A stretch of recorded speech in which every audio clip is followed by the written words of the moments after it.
नमस्कार, जय जोहार। क्या आप भी गवर्नमेंट एग्जाम्स की तैयारी करना चाहते हैं? क्या आप भी मेमोरी टेक्निक्स और ट्रिक्स के जरिए बहुत ही कम समय में स्मार्ट स्टडी करना चाहते हैं? क्या आप चाहते हैं कि सीजी व्यापम टॉपर आपको पढ़ाए? तो डाउनलोड करिए योगेंद्र साहू क्लासेस ऐप। यहाँ 10 से अधिक गवर्नमेंट एग्जाम्स क्रैक करने वाले और सीजी व्यापम टॉप करने वाले योगेंद्र सर सीजीपीएससी और सीजी व्यापम के अंतर्गत होने वाले सभी एग्जाम्स की तैयारी कराएं। तो डाउनलोड करिए Yogendra Sahu classes app to be the best, learn from the best.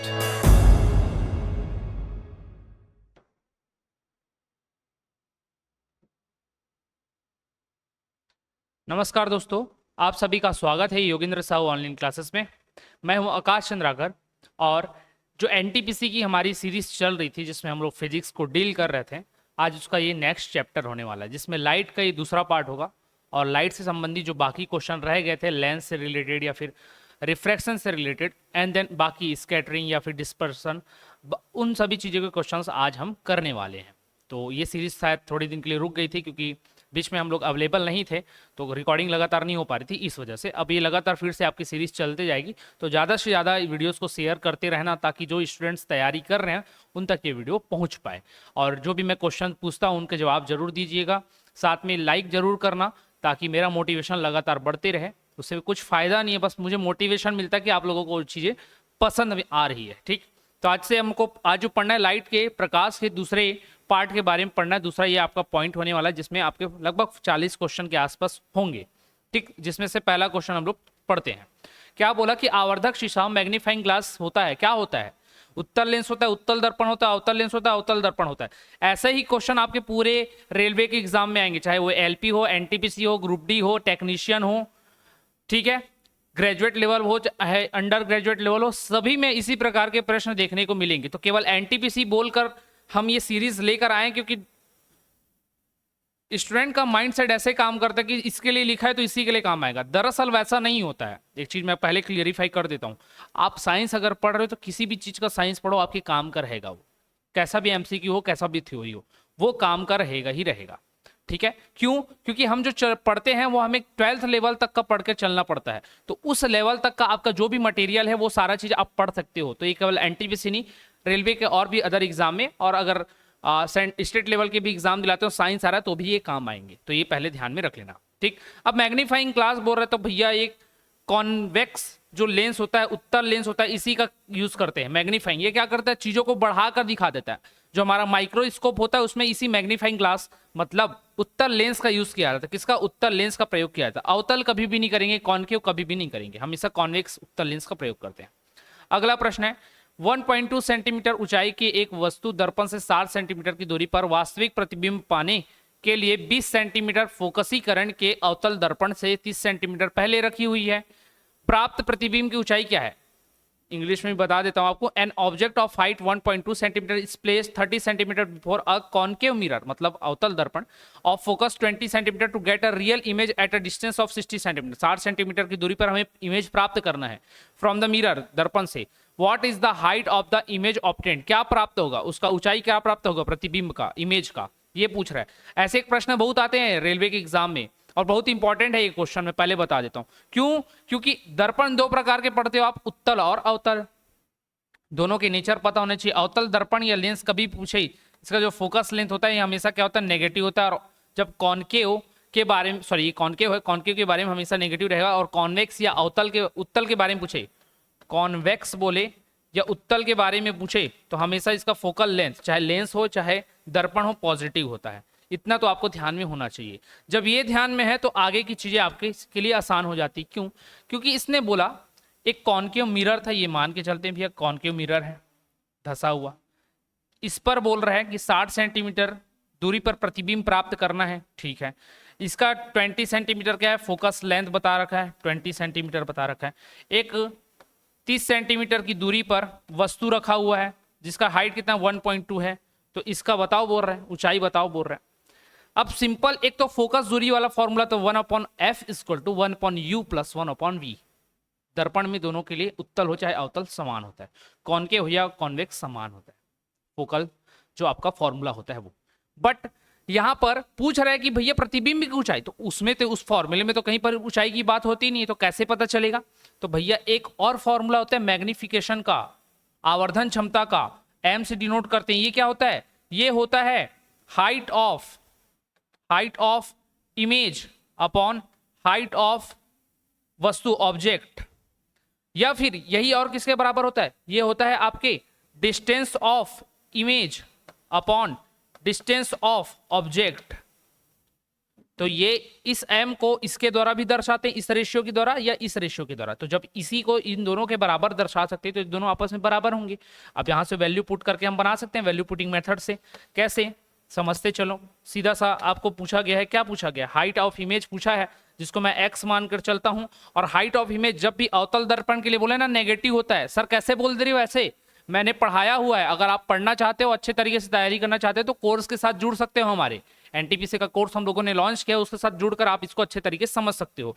अवतल दर्पण में हमेशा जो होता है प्रतिबिंब ऋणात्मक रहता है, वस्तु ऋणात्मक रहता है, फोकस दूरी ऋणात्मक रहती है, सब बाईं ओर रखे जाते हैं। ऑब्जेक्ट की हाइट, तो ये हाइट नेगेटिव क्यों ले रहे हो सर? नेगेटिव में ही क्यों माना जाएगा? बताया ना, विपरीत दिशा में रहता है। तो विपरीत दिशा में प्रतिबिंब आप प्राप्त करोगे तो दूरी भी नेगेटिव में आएगी, प्लस उसका हाइट भी हमको नेगेटिव में बताना पड़ता है। तो ये वाला 1.2 दिया था सर, ये पॉजिटिव क्यों? पॉजिटिव में ही लेना पड़ता है ना भैया, ऊंचाई को तो आप पॉजिटिव में ही बताओगे। ये नेगेटिव क्यों हो गया? नीचे बनता है इसलिए नेगेटिव आता है। इमेज हमेशा नीचे प्राप्त होगा इसलिए नेगेटिव आता है, उल्टा बनता है इसलिए ठीक है। डिस्टेंस ऑफ इमेज कितना बताया? 60 सेंटीमीटर बोले ना, 60 सेंटीमीटर दूरी पर वास्तविक प्रतिबिंब हो रहा है, तो 60 माइनस वास्तविक इसी ओर बनेगा, रियल इमेज बन रहा है इसी ओर बनेगा, वो उल्टा बनता है हमेशा रियल इमेज। और ऑब्जेक्ट का कितना बोला? 30 सेंटीमीटर की बोल, माइनस 30, दोनों क्या है? इसी ओर ही है, इसी ओर ही है वस्तु। आप मिरर के सामने ही रखोगे, पीछे तो नहीं रख दोगे, तो माइनस में आते हैं।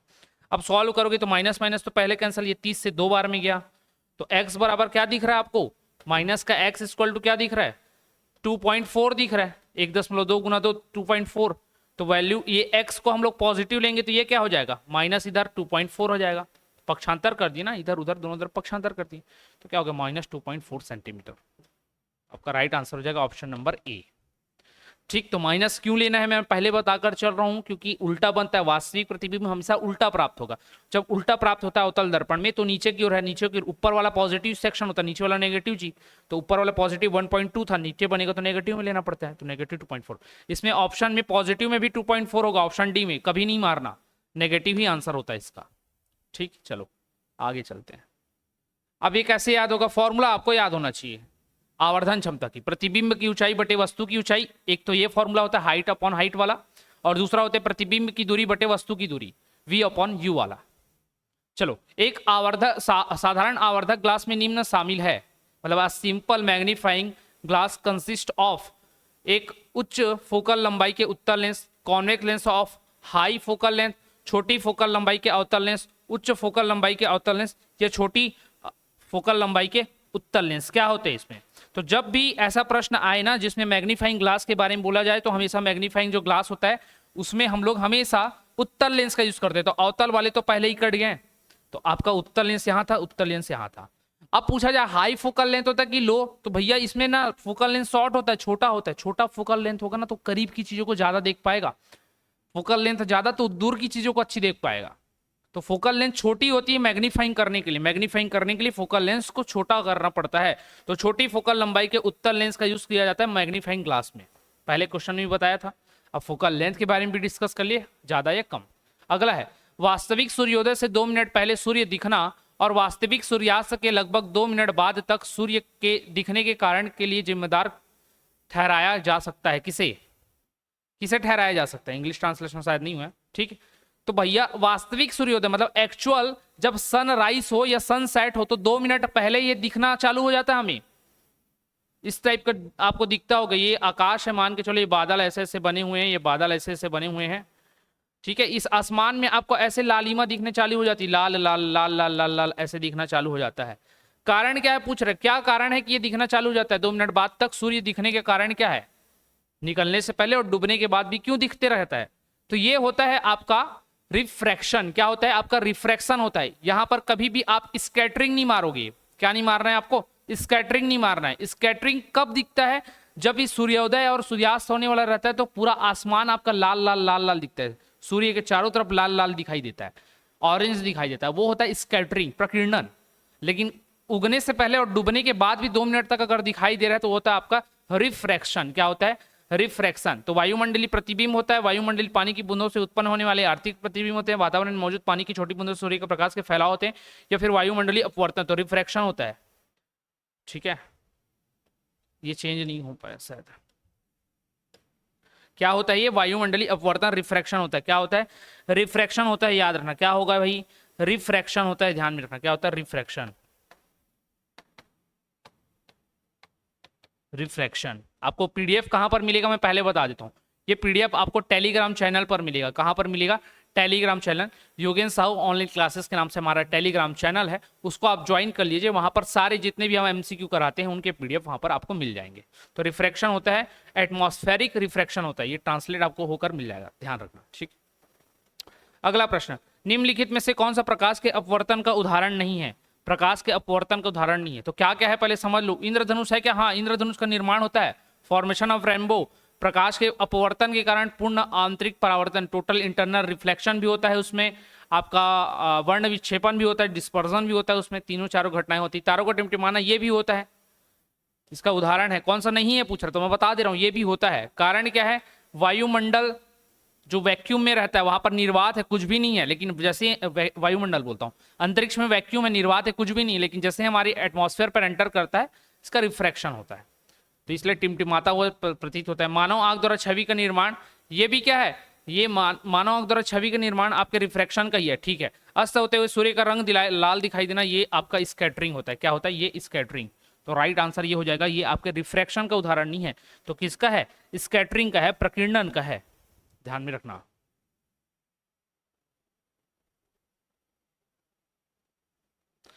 अगला है, सितारों के चमकने के पीछे क्या सिद्धांत? अभी मैंने बता दिया रिफ्रैक्शन होता है, लेकिन कैसा? ऑप्शन ए देखो, पृथ्वी के वायुमंडल की विभिन्न परतों का अपवर्तनांक लगातार बदलता है, जिसके फलस्वरूप सितारे की छवि की स्थिति समय के साथ बदलती रहती है। ऑप्शन बी, इनके द्वारा उत्सर्जित प्रकाश की तीव्रता समय के साथ बदलती नहीं। प्रकाश की तीव्रता क्यों बदलेगी? जैसा नहीं कर रहा वैसे ही होता है, ये तो गलत हो गया। पृथ्वी के वायुमंडल में धूल और वायु के कण के द्वारा सितारे से प्रकाश फैलता है, इसके कारण प्रकाश नहीं फैलता है। अभी मैंने बताया एटमॉस्फेयर में चेंज करने के कारण प्रकाश फैलता है, तो यहाँ पर स्कैटरिंग कभी भी नहीं होगा। ये स्कैटरिंग के बारे में बात है, प्रकाश के फैलने का नहीं, वो कारण नहीं होता है। पृथ्वी से सितारे की दूरी समय के साथ बदलती है, नहीं, ये कारण भी नहीं है। तो पहला ये सटीक आंसर है, जिसमें क्या बोल रहा है? विभिन्न परतों का अपवर्तनांक, मतलब जो उसका रिफ्रैक्टिव इंडेक्स रहता है, म्यू की वैल्यू लगातार चेंज होती है। क्यों चेंज होती है? क्योंकि आप जैसे एटमॉस्फेयर में देखते हो अलग अलग लेयर है ना, ओजोन लेयर अलग होता है आपका, समताप मंडल अलग हो जाता है, आइसोस्फीयर अलग हो जाता है, होमोस्फीयर अलग हो जाता है ना, तो स्फीयर अलग अलग जब होते हैं वहां पर माध्यम में प्रकाश की वेग भी बदलती है। प्रकाश का वेग बदलता है तो व्यू आता है, म्यू। क्यों आता है? क्योंकि मैंने पढ़ाया है आप लोगों को, सघन माध्यम से विरल माध्यम में। विरल माध्यम क्या था? आपका निर्वात। सघन माध्यम क्या हो गया? आपका वायुमंडल। इसमें जब प्रवेश करते हैं तो अभिलंब की ओर झुक जाती है। तो अलग अलग रिफ्रैक्टिव इंडेक्स होते हैं अलग अलग परतों का, होमोस्फीयर का, ठीक है, आयनोस्फीयर का, अलग अलग रिफ्रैक्टिव इंडेक्स है, जिसके कारण इसके स्थिति बदलती हुई नजर आती है। क्योंकि थोड़ा कभी कम ज्यादा, कभी अभिलंब नॉर्मल की ओर झुक गया, कभी नॉर्मल से दूर हट गया, ऐसी सब घटनाएं होने के कारण ये दिखाई देता है। तो ये होता है option A correct answer. Option 7 देखते हैं। एक चम्मच जो थोड़ा दिखाई देता है, टेढ़ा दिखाई देता, कारण क्या है इसका? रिफ्रैक्शन है, रिफ्रैक्शन। चम्मच टेढ़ा दिखाई देता पानी में डूबा हुआ, छड़ टेढ़ा दिखाई देता, नींबू पानी में डूबा हुआ नींबू थोड़ा बड़ा दिखाई देता है, सिक्का ऊपर उठा हुआ दिखाई देता है, जमीन स्विमिंग पूल की तली जो तल होता है, नीचे का सरफेस होता है, ऊपर उठाई दिखाई देता है, सब रिफ्रैक्शन के उदाहरण है। रिफ्रैक्शन ही याद रखना आपको, ठीक है। अगला, वायु का निरपेक्ष अपवर्तन सूचकांक कितना होता है? Absolute refractive index. जब भी एयर के बारे में आए तो लगभग 1 मानकर चलते हैं हम लोग, लगभग 1 मानकर चलते हैं, तो 1 के आसपास तो सभी दिख रहा है। तो इसका एग्जैक्ट जो आंसर होता है 1.003 होता है, 1.003। 3 बार 0 फिर 3 लिख देना, ये आपका निरपेक्ष अपवर्तनांक होता है। एक तो होता है 3 बार 0 लिखो और 3 लिख दो, सीधा सा आंसर। तो 3 0 के बाद 3 ही आएगा, 3 0 है तो 3, ऐसे करके आप याद रख सकते हो, आसानी पड़ेगा याद रखने में। 3 है कि 4 है कि कितना, तो जितना आ रहा है अंक उतना बार 0 है, ठीक है। ये होता है आपके हीरे का 2.42 होता है, डायमंड का, जल का 1.33 होता है, वाटर का, ये सब मैंने आपको बता रखा है पहले भी लेक्चर में। अगला, इनमें से कौन सा गर्मी के प्रवाह से संबंधित नहीं है? Which of the following is not related to the flow of heat? तो हीट फ्लो के 3 मेथड होते हैं, कंडक्शन, कन्वेक्शन और रेडिएशन। चालन, विकिरण और संवहन, 3 मेथड होते हैं। तो कंडक्शन मतलब कंडक्टिविटी, ये तो होता है, तो संबंधित नहीं है बोल रहे, तो ये तो होता है भाई। रिफ्रैक्टिव, रिफ्रैक्टिव नहीं होता, ये तो आपके प्रकाश की घटना में रिलेटेड होता है, तो ऑप्शन बी आपका करेक्ट आंसर हो जाएगा। रेडिएटिव, रेडिएशन में होता है, और कन्वेक्टिव, कन्वेक्शन में होता है। संवहन, विकिरण और ये चालन, 3 प्रक्रिया है हीट को अलग अलग जगह भेजने की। आगे जब पढ़ेंगे टेम्परेचर वाला क्लास तो आपको समझ में आएगा। तो रिफ्रैक्टिव इसका राइट आंसर था। जल का अपवर्तनांक 4/3 है, तो जल में प्रकाश की गति क्या होगी? The refractive index of water is 4/3, so what will be the speed of light in water? क्या होता है, क्या होता है ये? अब देखो, अपवर्तनांक के बारे में मैंने पढ़ाया था म्यू, ये होता है क्या आपका sine I by sine R, मतलब आपका जो आपतित किरण है और अपवर्तित किरण है उसकी साइन मतलब ज्या का, ज्या बोलते हैं हिंदी में, तो साइन का, साइन वैल्यू का क्या रेशियो क्या होता है? आपका रिफ्रैक्टिव इंडेक्स होता है म्यू होता है। स्नेल के नियम के अकॉर्डिंग होता है sine I by sine R, यही लिखते हैं हम लोग स्नेल के नियम से, sine I by sine R. ठीक है, आपतित किरण के कोण की ज्या और अपवर्तित किरण, सॉरी अपवर्तित बोलता हूं, हाँ अपवर्तित किरण के कोण की ज्या का अनुपात क्या होता है? अपवर्तनांक कहलाता है। ठीक, तो म्यू ये होता है। अब ये अलग अलग हो सकता है, केवल ये मेथड है स्नेल के नियम के अकॉर्डिंग। इसका और होता है आपका, मैंने बताया था निर्वात में, निर्वात या वायु में प्रकाश के वेग, प्रकाश का वेग निर्वात या वायु में, और बटे माध्यम में, माध्यम में प्रकाश का वेग। ये जब बोले तो हम लोग क्या बोलते हैं इसको? रिफ्रैक्टिव इंडेक्स बोलते हैं। अब इसी में एक एब्सोल्यूट होता है और एक होता है आपका एक माध्यम के सापेक्ष दूसरे माध्यम का। जब निरपेक्ष बोले, निरपेक्ष अपवर्तनांक या एब्सोल्यूट रिफ्रैक्टिव इंडेक्स बोले तो हमेशा वो निर्वात की बात कर रहा होगा। निर्वात में प्रकाश की चाल बटे माध्यम कुछ भी हो जाए तब। अभी नॉर्मल पूछा है 4/3 है अपवर्तनांक, तो म्यू की वैल्यू उसने बता दी थी 4/3 थी। इसी को मैंने बताया वेग के फॉर्म में, क्या निर्वात में प्रकाश की चाल 3 × 10⁸ होता है, और माध्यम में, माध्यम कैसा बोल रहा है? जल बोल रहा है, तो जल में क्या होता है ये निकालने बोल रहा है, तो मैं वी मानकर चलता हूँ। ठीक है, VW लिख लेना वाटर के लिए। अब यही था पॉइंट, अब सॉल्व करोगे तो क्या होगा? V = W = क्या हो जाएगा? इधर आया तो ये 3 × 9 × 10⁸ हो गया, मीटर पर सेकंड में होता है यूनिट, और बटे में ये 4 आ गया। 4 से डिवाइड करोगे तो क्या होगा? 4 थी ये, 4 दूनी 8, 1 बचा, 4 दूनी 8, 2 बचा, 4 पंचे 20। और यही वाटर का एक्चुअल, वाटर में लाइट का एक्चुअल स्पीड होता है 2.25 × 10⁸ मीटर पर सेकेंड। तो ये फॉर्मूला आपको याद करना है, ऐसे आप निकाल सकते हो। अगला, निर्वात से एक माध्यम में प्रकाश की गति के अनुपात को क्या कहा जाता है? What is the ratio of the speed of light in a medium to that in vacuum called? क्या होता है? रिफ्लेक्टिव इंडेक्स होता है, रिफ्रैक्टिव इंडेक्स होता है, मेडवेक इंडेक्स होता है, या फिर एयर क्वालिटी इंडेक्स होता है? क्या होता है? तो निर्वात से एक माध्यम में प्रकाश की गति के अनुपात, जब भी निर्वात आएगा, वैक्यूम आएगा, तो मैंने बोला क्या आपको याद रखना? रिफ्रैक्टिव इंडेक्स होता है। तो रिफ्लेक्टिव तो नहीं होता, ये क्या होता है? रिफ्रैक्टिव होता है। ऑप्शन बी करेक्ट होता है। और कैसा? एब्सोल्यूट होता है। कैसा होता है रिफ्रैक्टिव इंडेक्स? वो भी कैसा? एब्सोल्यूट वाला, निरपेक्ष अपवर्तनांक कहते हैं उसको, रिफ्रैक्टिव इंडेक्स कहलाता है ये। ठीक है, चलो आगे बढ़ते हैं डायरेक्ट। ये तो डेफिनेशन था आपका। 12वां, किसी भी माध्यम का पूर्ण अपवर्तक सूचकांक हमेशा होता है the absolute refractive index of any medium is always. एक होता है, एक तो आपके वैक्यूम का होता है जी, एक से अधिक होता है, एक से कम होता है 0, तो हमेशा एक से अधिक होगा, हमेशा एक से अधिक होगा। क्यों? क्योंकि सबसे ज्यादा जो गति होती है प्रकाश की वो 3 × 10⁸ होती है, और ये वैक्यूम में होती है। वैक्यूम का वैक्यूम के रिस्पेक्ट में निकालोगे तब उसका रिफ्रैक्टिव इंडेक्स क्या हो जाएगा? 1 होगा। और बाकी किसी के भी कंपेयर में निकालो, जल के कंपेयर में, एयर के कंपेयर में, किसी भी के कंपेयर में कराबो, उसकी वैल्यू हम एक से ज्यादा ही पाएंगे। इसलिए आपको मैंने पढ़ाया एयर का लगभग 1 होता है, लेकिन एक्चुअल में कितना होता है? 0.003 होता है। 1.33 वाटर का होता है, 2.42 ये सब रिफ्रैक्टिव इंडेक्स है। किसके? हीरे का होते हैं, जल का होता है, पानी का होता है। तो हमेशा 1 से ज्यादा होता है अपवर्तनांक, तो 1 से अधिक इसका राइट आंसर होगा। अगला प्रश्न, जब प्रकाश की किरण एक सघन माध्यम से विरल माध्यम में विचरण करती है तो यह झुकती है। When a ray of light travels from a denser medium to rarer medium it's bend. ये एक आपका नॉर्मल अभिलंब कहलाता है। एन से नॉर्मल और अभी से याद रखना अभिलंब। ये आपका मैं मान के चलता हूँ ये सघन माध्यम, सघन मतलब डेंस मीडियम है। ये आपका विरल माध्यम, विरल मतलब होता है रेयर मीडियम, ठीक है, दूर दूर वाला। सघन माध्यम से तो लाइट ने इंडेंट हुआ, इंसिडेंट रे हुआ, इंसिडेंट हुआ, और इंसिडेंट होने के बाद जब ये विरल माध्यम में जाता है तो अबुलम से दूर हट जाता है, नॉर्मल से ये दूर भगता है, दूसरी ओर चले जाता है। तो दूर जाता है तो क्या होता है भैया, सघन माध्यम से विरल माध्यम में विचरण किया तो झुकती है किस ओर, अबुलम से दूर की ओर। तो अभिलंब की ओर और कम गति से नहीं, अभिलंब से दूर हाँ, लेकिन कम गति क्या नहीं, ज्यादा गति होगा, अभिलंब की ओर नहीं, अभिलंब से दूर होगा और ज्यादा गति। तो ऑप्शन डी आपका करेक्ट आंसर होगा, ऑप्शन डी में दिया होगा अभिलंब से दूर जा रहा है, नॉर्मल से दूर जाएगा और स्पीड ज्यादा होगी। कैसे समझा दो, देखो कांच में डेंसिटी ज्यादा है ना, पास पास है, लेकिन पानी में पास पास है क्या, पार्टिकल्स उतने पास पास नहीं है, इसलिए बह जाता है, इधर उधर हो जाता है। कांच इधर उधर होता है क्या, नहीं, ठोस है, जैसा रहता है वैसे रहता है। तो भैया किसी डेंस जैसे भीड़ भाड़ इलाके में आप जाओगे ना तो धीरी गति से ही जाओगे, तेज चल पाओगे क्या भीड़ भाड़ वाले इलाके में, नहीं।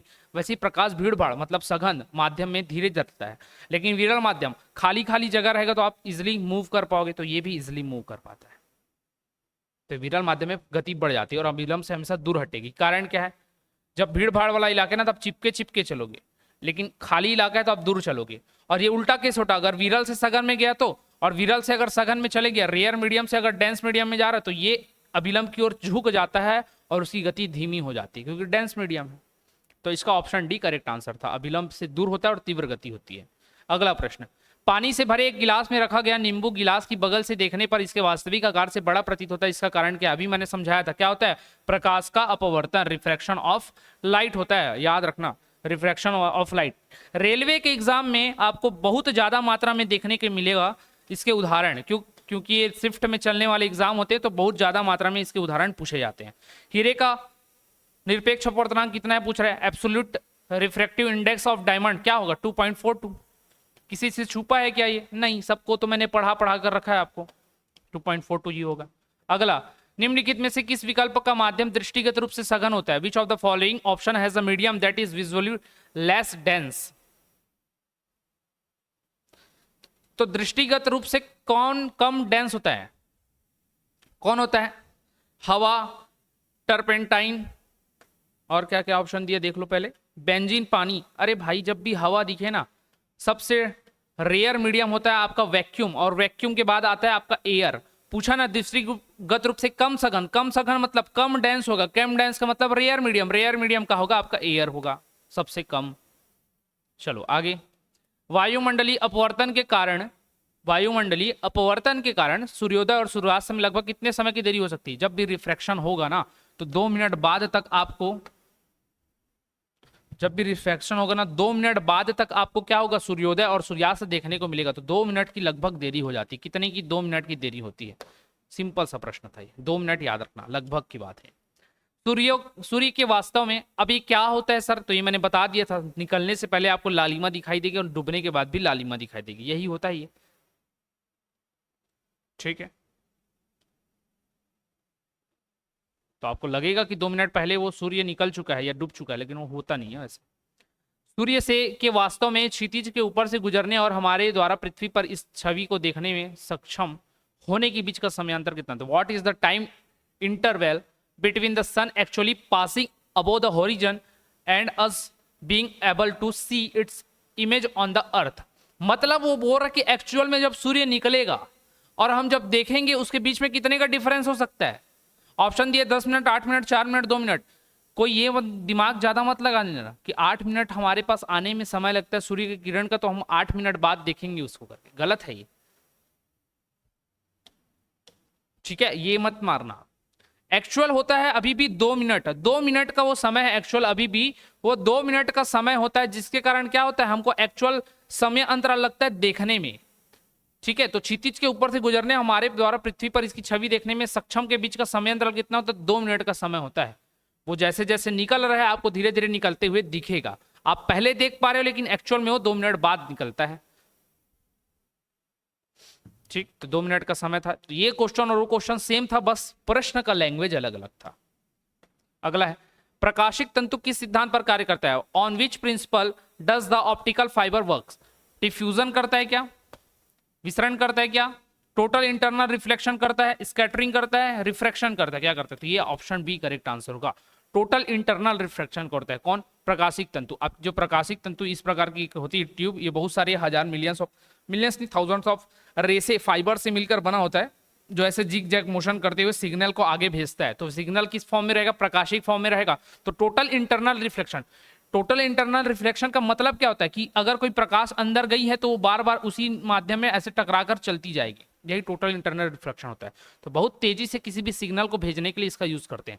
जैसे किसी आइलैंड तक सिग्नल भेजना है ना, जियो का, एयरटेल का, आइडिया का, इसी माध्यम से भेजते हैं। समुद्र में थोड़ी ना आप किसी प्रकार का टावर गड़ा पाओगे, तो ऐसे समुद्र के अंदर से भेजा जाता है वायरों को। और जैसे एक आपका वो मेथड होता है, आहार नाल की जांच करते हैं, एलिमेंट्री कैनल जो होता है उसका जांच करते हैं, एंडोस्कोपिक कहलाता है। एंडोस्कोप आहार नाल की जांच करने के लिए यूज किया जाता है। पूर्ण आंतरिक परावर्तन पर ही बेस्ड होता है वो, तो ये ध्यान में रखना, पूर्ण आंतरिक परावर्तन। और इसी पर के कारण टोटल इंटरनल रिफ्लेक्शन के कारण हमारा जो हीरा है चमकता है। पूरा प्रोसेस मैंने अच्छे से बताया, क्यों, कारण क्या है, कोर्स के साथ जुड़ोगे तो और अच्छे तरीके से समझ पाओगे। अवतल लेंस के मुख्य फोकस पर मिलती हुई प्रतीत होने वाली प्रकाश किरण अपवर्तन के बाद निकलेगी। The light way which appears to converge at the principal focus of a concave lens after refraction will emerge as. कैसे होगा वो, तो क्या पूछ रहा है ये, अवतल लेंस के बारे में पूछ रहा है कि मुख्य फोकस से, तो ये भैया ना कुछ ना नियम भी होते हैं, 2-3 नियम होते हैं आपके प्रतिबिंब रचना के, इमेज फॉर्मेशन के। अवतल लेंस बोला है, ये कॉन्केव लेंस हम लोगों ने बना दिया, ये कॉन्केव लेंस बना दिया, ये इसका प्रिंसिपल एक्सिस हो गया। इधर भी फोकस रहेगा F1 टू F1, इधर होगा F2, यहां पर ले लो 2F2, यहां पर P मान के चल लो, ठीक है। खैर पोल सामने होता है बट मान लो, ठीक है, P को हटा देते हैं, कोई दिक्कत नहीं। चलो अब इसमें बोल रहा है कि फोकस पर मिलती हुई प्रतीत होने वाली किरण, फोकस पर प्रतीत होने वाली, तो इसका काम क्या है, ये क्या काम करता है, अपवर्जिंग करता है, कन्वर्जिंग करता है। ये कन्वर्जिंग करता है मतलब फैलाता है प्रकाश को, डाइवर्जिंग नहीं करता, ऐसे फैला देगा। तो ये ना नीचे की ओर ऐसे मिलती हुई आपको प्रतीत होगी, पीछे की ओर ये मिलती हुई प्रतीत होगी। एक तो ये होता है। दूसरा ये बोल रहा कि जब ये फोकस से जाएगा तब, मान के चलो कि ये अगर ये फोकस से ऐसे गया तो ये ऐसे निकल जाएगा,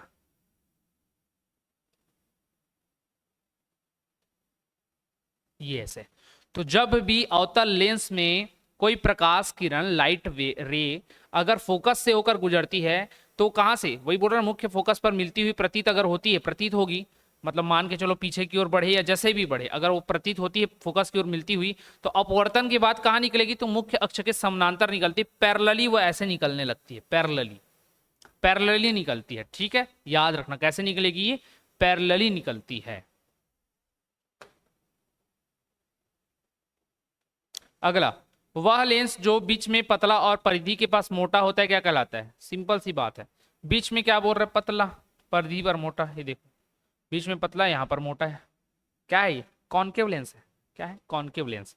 और लेंस में हमेशा आपका रिफ्रैक्शन होता है, रिफ्रैक्शन, अपवर्तन की घटना हमेशा लेंस में होगी और परावर्तन अर्थात रिफ्लेक्शन की घटना हमेशा दर्पण में होती है, याद रखना बहुत इंपॉर्टेंट होता है, ठीक है। उत्तल लेंस की फोकल लंबाई 50 सेंटीमीटर, इसकी शक्ति की गणना करो। ऐसे क्वेश्चन एनटीपीसी में बहुत पूछते हैं भैया, न्यूमेरिकल आता है उसमें वेटेज अच्छा खासा रहता है।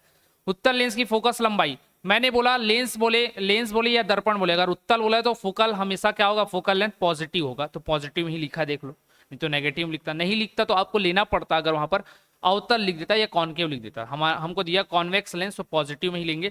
शक्ति, डायोप्टर, डी से हम इसको मापते हैं, इसका जो पावर होता है क्या होता है, 1/f होता है, क्या होता है 1/f, फोकल लेंथ का व्युत्क्रम ही उसका पावर कहलाता है किसी भी लेंस का, तो व्युत्क्रम कर लेते 1/50। बट ध्यान में रखना ये हमेशा आपका यूनिट ऐसा यूनिट होना चाहिए, सेंटीमीटर ऐसा यूनिट नहीं है, तो ऐसा यूनिट में कन्वर्ट करोगे तो बटे 100 करोगे तब ये सेंटीमीटर मीटर में कन्वर्ट होगा। अब डिवाइड किए तो कितना हो गया, 1/1/2, ये 2 ऊपर चले जाएगा तो कितना हो गया 2, तो 2 आपका क्या हो गया, पावर आया, पावर का यूनिट होता है डी से डायोप्टर, तो 2D, 2 आया था 2D आपका राइट आंसर होगा। फिर से बोल देता हूं, पावर का होता है 1/f, फोकस दूरी का व्युत्क्रम क्या कहलाता है, किसी भी लेंस का पावर कहलाता है।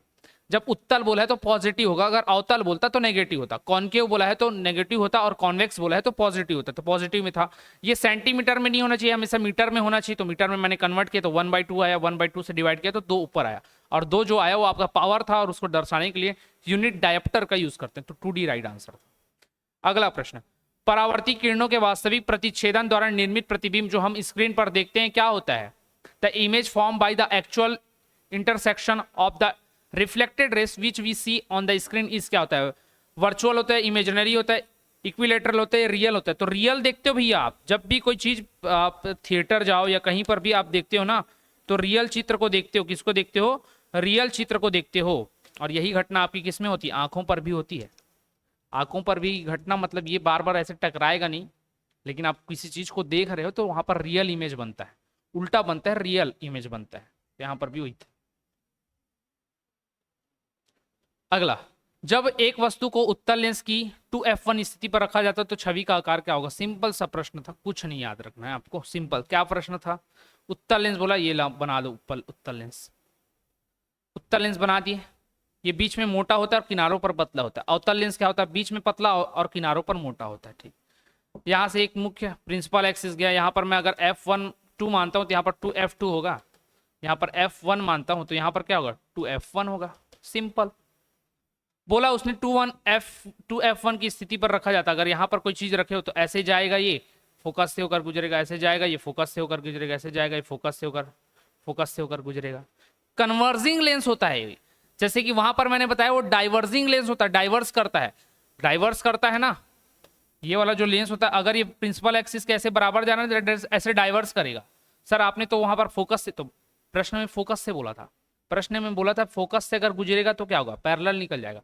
लेकिन अगर पैरेलल आ रहा है तो डाइवर्स कर देगा और पीछे जाकर वो मिलता हुआ प्रतीत होगा आपको फोकस पर।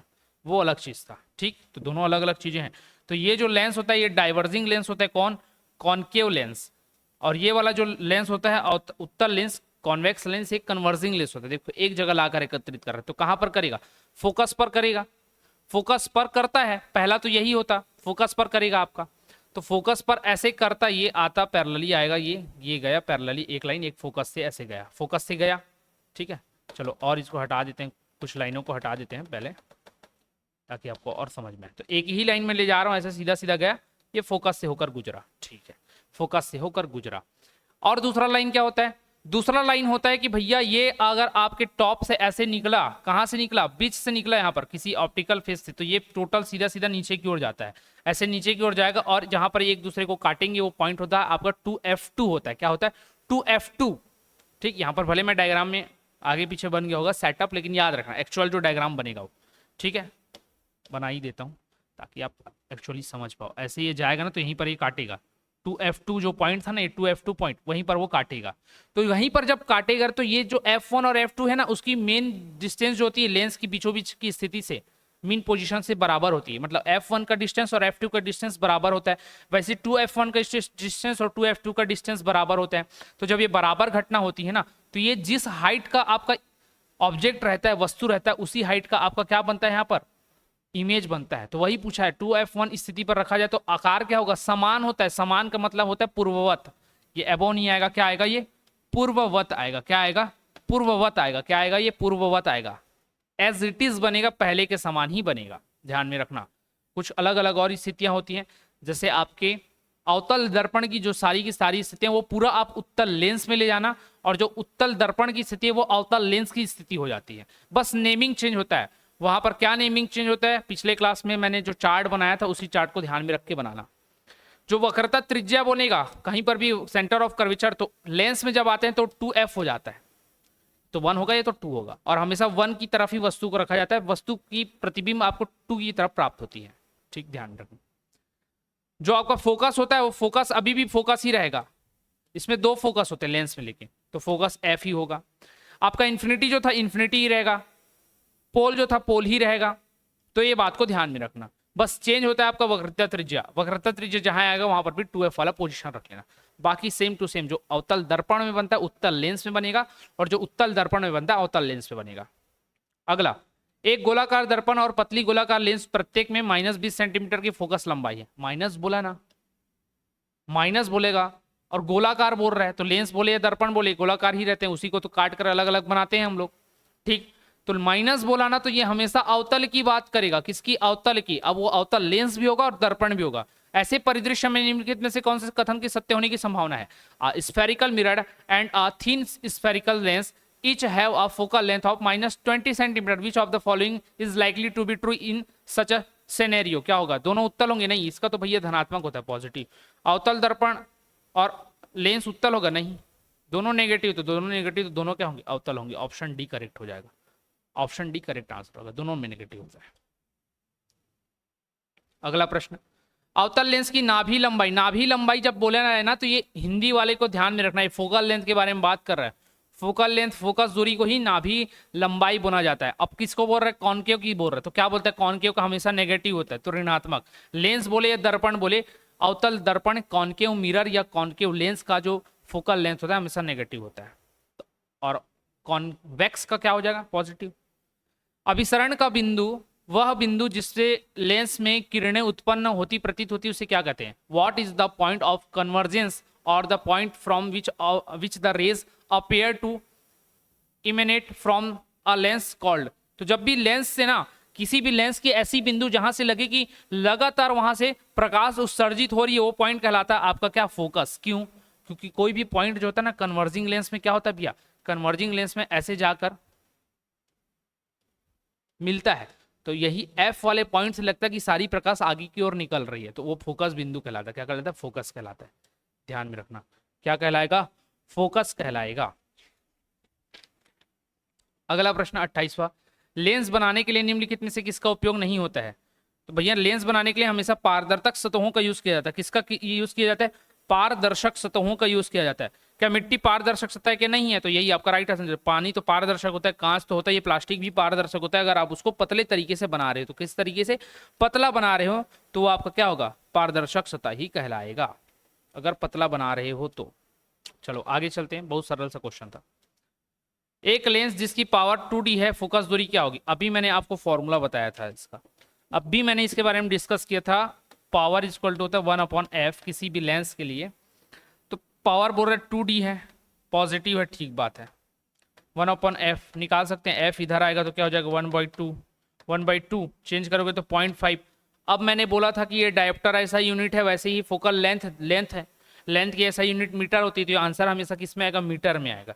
तो 0.5 मीटर कहाँ दिया है, 0.5 मीटर कहीं नहीं दिया है। 50 मीटर 40 मीटर दिए, बाकी सेंटीमीटर में दिए, तो सेंटीमीटर में कन्वर्ट करने के लिए 100 से मल्टीप्लाई करो तो क्या होगा 50 सेंटीमीटर। 50 सेंटीमीटर आपके ऑप्शन नंबर डी में दिया है, देखना। तो ये था राइट आंसर, 50 सेंटीमीटर आपका राइट आंसर है, ऑप्शन डी।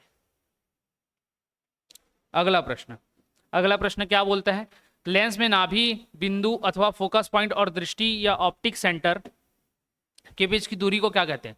तो नाभि बिंदु, फोकस बिंदु या फोकस पॉइंट से दृष्टि केंद्र या ऑप्टिक सेंटर के बीच की दूरी को क्या बोलोगे भैया। अब नाभि दूरी को ही मिला रहा है, तो नाभि दूरी ही क्या होगा, फोकल लेंथ ही तो कहलाएगा कि और कुछ कहला जाएगा, फोकल लेंथ ही कहलाएगा ना, फोकल्स पॉइंट। और आपका क्या, ऑप्टिक दृष्टि केंद्र या फिर ऑप्टिक सेंटर जो होता है मेन सेंटर, जैसे कि ये उत्तल लेंस मान के चलो, ये वाला सेंटर से यहाँ से एफ तक की दूरी क्या होगी, फोकल लेंथ ही तो कहलाएगी। तो यही तो पूछ रहा है, ठीक है। चलो आगे, किसी व्यक्ति के निकट दृष्टि दोष को सुधारने हेतु किस लेंस का प्रयोग किया जाता है। पास आओ से याद रखना, किससे, पास आओ। निकट दृष्टि दोष में निकट की चीजें दिखाई देती हैं, तो पास आओ, तो पास मतलब निकट आ गया, तो निकट दृष्टि दोष। आओ, आओ से याद रखना अवतल, आओ से अवतल। दूसरे तरीके से याद रख सकते, दूर दृष्टि दोष में ऊ की मात्रा आ रही, ऊ से उत्तल, तो दूर के लिए उत्तल लेंस का और पास के लिए अवतल लेंस का यूज करते हैं। तो कौन सा, अवतल लेंस को क्या बोलते हैं, अवतल लेंस को बोलते हैं अपसारी, डाइवर्जिंग लेंस कहते हैं। क्या कहते हैं, डाइवर्जिंग लेंस। कन्वर्जिंग लेंस तो आपका उत्तल होता है, डाइवर्जिंग लेंस आपका अवतल होता है।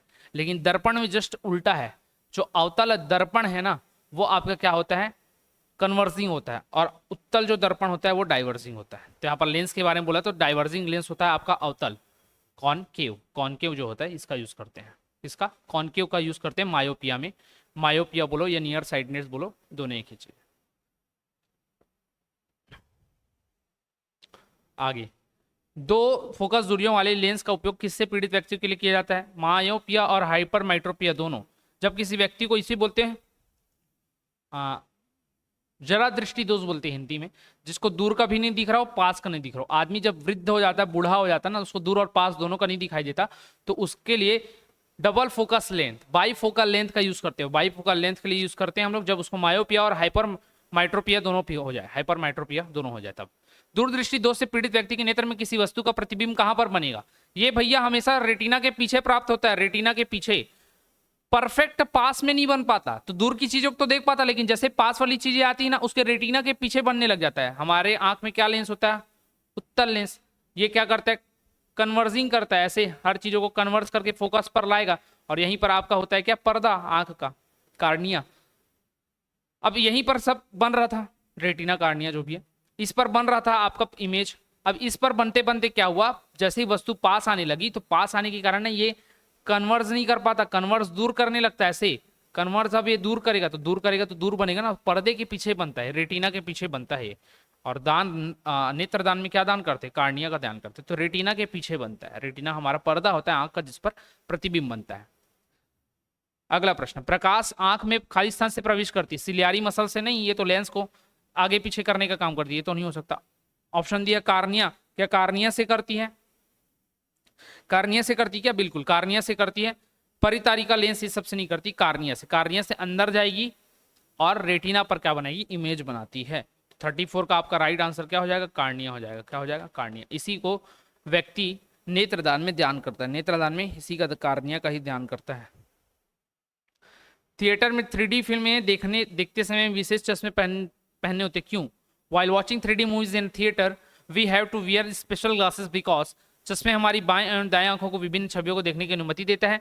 3D फिल्में विशेष रंग इस्तेमाल करती है जो मानव आंखों द्वारा महसूस नहीं किए जा सकते हैं। 3D फिल्में साधारण फिल्मों से ज्यादा चमक वाली होती है, अगर सीधे देखें तो हमारी आंखों में कोई नुकसान पहुंचता है, ऐसा तो कभी नहीं होगा।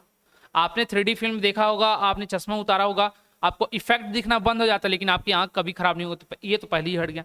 चश्मे दोनों आंखों को समान छवि देखने की अनुमति देते हैं, ये भी गलत बात है। चश्मे में ऐसा क्या है? तो चश्मे में ऐसा होता है भैया, जो 3D फिल्म में हम लोग जिस रंग का यूज करते हैं ना, अलग अलग प्रकार के रंगों का यूज किया जाता है, जो खुली आंखों से दिखाई नहीं देता। जो 3D आपके ग्लास होते हैं ना, वो पोलराइज्ड ग्लास होते हैं। पोलराइज्ड ग्लास क्या होता है? एक वर्णी प्रकाश को सीधा जिस भी कलर का इसमें यूज हो जाता है, वो हमारी आंखों तक पहुंचता है, सेंसिटिव हो जाता है, और फिर हमको समझ में आता है कि हाँ 3D में कैसे दिख रहा है।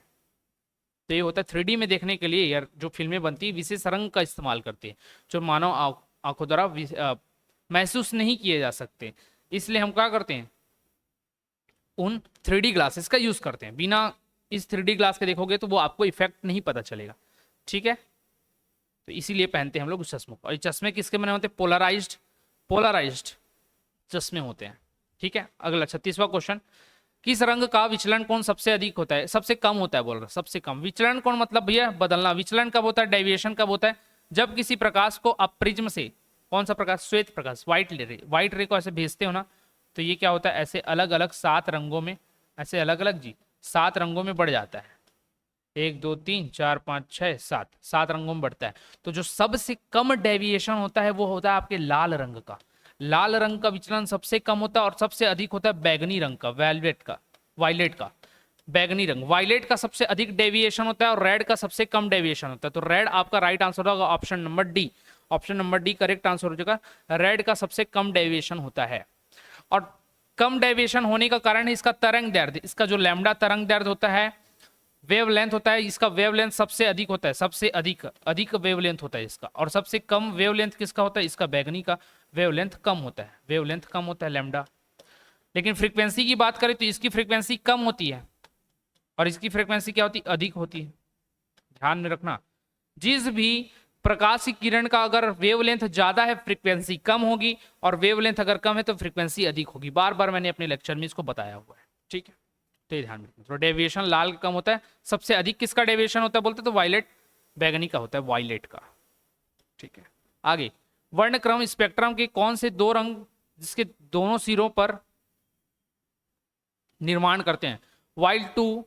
विच 2 colour of the spectrum from its extremes.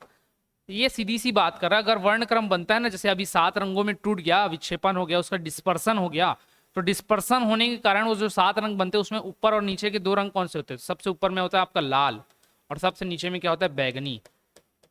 तो बैगनी, लाल और बैगनी, तो ऑप्शन ए में दिख रहा है बैगनी और लाल। भले सीक्वेंस आगे पीछे, लेकिन वही करेक्ट आंसर दिख रहा है आपका 37 का, ठीक है? वायलेट एंड रेड, लाल और ऑरेंज तो बीचों बीच होता है। आगे है, श्वेत प्रकाश के 7 रंगों में कौन सा कांच के प्रिज्म द्वारा प्रकाश के विक्षेपण के बाद सबसे कम विचलित होता है? तो डेविएशन सबसे कम किसका होता है? अभी मैंने ऊपर पढ़ाया था, यही तो पूछा था। विचलन कौन सबसे कम होता है किसका? लाल का। तो सबसे कम डेविएशन भी किसका होगा? 7 रंगों में सबसे कम कौन विचलित होगी? लाल होगी। कौन सी? ऑप्शन सी 38 का ऑप्शन सी, लाल का विचलन कम सबसे कम होता है। सबसे ज्यादा बैगनी का विचलन होता है। सबसे ज्यादा तरंग दैर्ध्य लाल का होता है। सबसे कम किसका होता है? बैगनी का होता है। सबसे ज्यादा फ्रीक्वेंसी किसकी होती है? बैगनी की। सबसे कम फ्रीक्वेंसी किसकी होती है? रेड की होती है। तो ये सब पूछता है। आगे है, जब श्वेत प्रकाश जो 7 रंगों का मिश्रण है एक कांच के प्रिज्म से होकर गुजरता है तो उसका परिक्षेपण क्यों होता है? डिस्पर्जन क्यों होता है? श्वेत प्रकाश 7 रंगों को पूरे प्रिज्म में प्रकीर्णित करता है। श्वेत प्रकाश के 7 रंग कांच के प्रिज्म से अलग अलग चाल से गुजरते हैं। रंग प्रिज्म द्वारा परावर्तित होते हैं। 7 रंग समान चाल से अपरिवर्तित होते हैं। क्या होता है इसमें? तो इसमें होता है श्वेत प्रकाश के 7 रंग कांच के प्रिज्म से अलग अलग चाल से गुजरते हैं। चाल अलग अलग कैसे हो गया? एक ही तो श्वेत प्रकाश था, तो जो श्वेत प्रकाश था ना तब वो एक था, लेकिन जैसे वो टकराता है, टकराने के बाद क्या होता है? मैंने बोला किसी की फ्रीक्वेंसी ज्यादा है, किसी की फ्रीक्वेंसी कम है, किसी का तरंग दैर्ध्य ज्यादा है, किसी का तरंग दैर्ध्य कम है। अरे भैया तरंग दैर्ध्य ज्यादा का मतलब है ऐसे बड़े बड़े में चलेगा, तरंग दैर्ध्य कम होने का मतलब है ऐसे चलेगा। सेम यहां से यहां तक का डिस्टेंस था, ये ने 2 सर्कल में कवर कर ली, इसने 8 का सर्कल लगे हैं, 8 सर्कल लगा है सेम ऐसे बनाने में, तो इसकी जो फ्रीक्वेंसी होगी ज्यादा होगी, इसकी फ्रीक्वेंसी कम होगी। तो जिसकी फ्रीक्वेंसी कम उसका स्पीड ज्यादा हो जाएगा, टाइम पीरियड कम लेगा ना। टाइम पीरियड क्या होता है? 1/f। अगर ये कम है तो ये क्या होगा? ज्यादा लगेगा, टाइम ज्यादा लगेगा फ्रीक्वेंसी अगर कम है तो। लेकिन अगर फ्रीक्वेंसी ज्यादा है तो इसका मान क्या हो जाएगा? कम हो जाएगा टाइम पीरियड। और टाइम पीरियड कम होगा तो उसकी चाल क्या हो जाएगी? ज्यादा हो जाएगी, तेज हो जाएगा, उसका चाल क्या हो जाएगा? तेज हो जाएगा। तो यही चीज क्या होता है कि अलग अलग चाल से गुजरती है, क्योंकि सबकी फ्रीक्वेंसी अलग अलग होती है। तो यही होता है, श्वेत प्रकाश के 7 रंग कांच के प्रिज्म से अलग अलग चाल से गुजरते हैं, इसलिए क्या होता है? 7 रंगों का मिश्रण, उसका विक्षेपण हो जाता है, परिक्षेपण, डिस्पर्जन हो जाता है, डिस्पर्स्ड हो जाता है।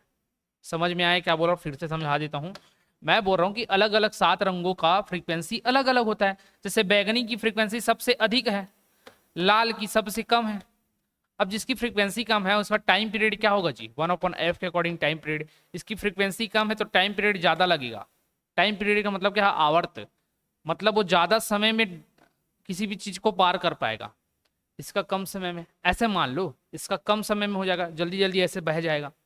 तो ये जब टूटते हैं ना तब की कंडीशन, लेकिन जब सब साथ में होते हैं तो एक ही स्पीड से चलते हैं, जो कि होते हैं 3 × 10⁸ टूटने के बाद इनकी फ्रीक्वेंसी अलग है, फ्रीक्वेंसी अलग है, लैम्डा अलग है, लैम्डा अलग है, टाइम पीरियड अलग है, टाइम पीरियड अलग है, उनकी वेलोसिटी अलग अलग हो जाती है।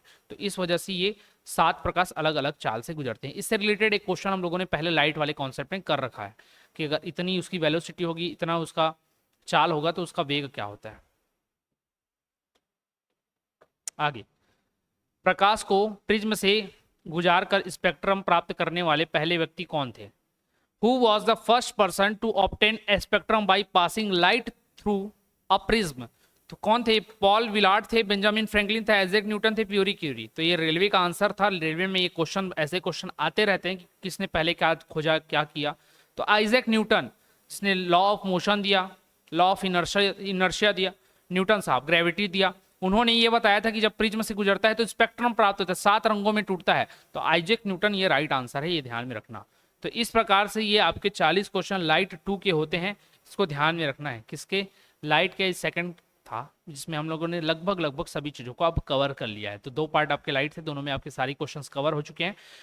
वीडियो को ज़्यादा से ज़्यादा शेयर कर देना, अगर कोई डाउट हो तो कमेंट करके बता देना। वीडियो को लाइक करना, इससे मेरा मोटिवेशन बढ़ता है। और कैसा ये सेशन लग रहा है आपको, उसको भी आप कमेंट करके बता सकते हैं। मिलेंगे नेक्स्ट वीडियो के साथ, तब तक के लिए धन्यवाद।